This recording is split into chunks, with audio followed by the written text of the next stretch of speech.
Assalamualaikum warahmatullahi wabarakatuh. Baiklah, saya perwakilan dari kelompok 7 dengan mata kuliah Fikih Mawaris akan menjelaskan tentang ahli waris Zul Arham dan penyelesaiannya. Yang pertama yaitu pengertian ahli waris Zawil Arham. Arham merupakan bentuk jamak dari kata Rahman yang asalnya dalam bahasa Arab berarti tempat pembentukan atau menyimpan janin dalam perut ibu. Rasulullah Shallallahu Alaihi Wasallam bersabda, barang siapa yang berkehendak untuk dilapangkan rezekinya akan ditangguhkan ajalnya. Hendaklah ia menyambung silaturahmi. Hadis riwayat Bukhari Muslim. Zawil Ahram adalah ahli waris yang mempunyai tali kekerabatan dengan pewaris, namun mereka tidak mewarisinya secara ashabul furuj dan tidak pula asabah. Yang kedua, cara memberi warisan kepada Zawil Arham. Yang pertama yaitu ahli ram.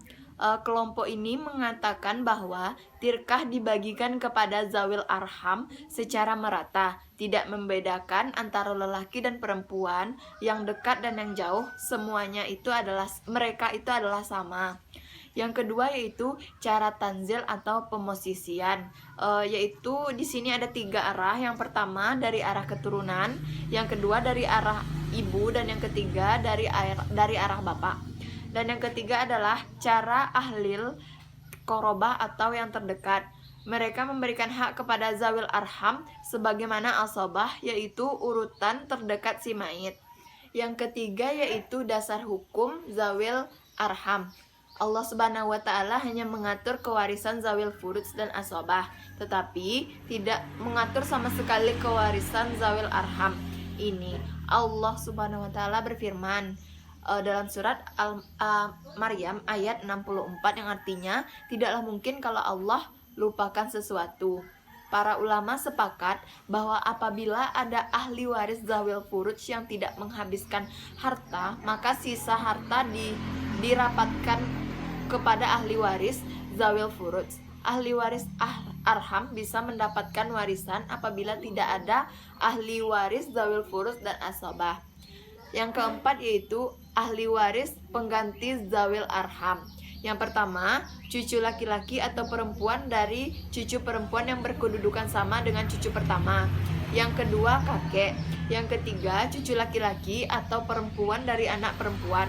Yang ketiga, nenek dari pihak kakek. Yang keempat, nenek dari anak perempuan dari saudara laki-laki sekandung. Yang kelima, anak laki-laki atau perempuan dari saudara seibu. Yang keenam, bibi atau saudara perempuan dari ayah. Yang ketujuh, saudara laki-laki atau perempuan dari ibu. Yang kelima yaitu syarat-syarat pemberian hak waris bagi Zawil Arham.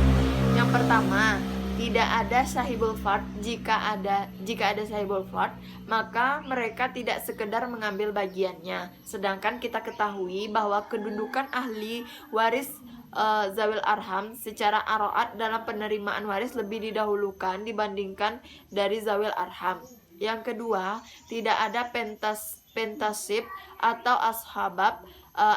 Asa bukan mengambil seluruh hak waris yang ada. Bila ternyata tidak ada ashabul fard dan bila ada sahibul fard, maka para asobah akan menerima sisa harta warisan yang ada setelah diambil hak para ashabul fard. Baiklah, sekian dari saya. Apabila ada kesalahan mohon dimaafkan. Assalamualaikum warahmatullahi wabarakatuh.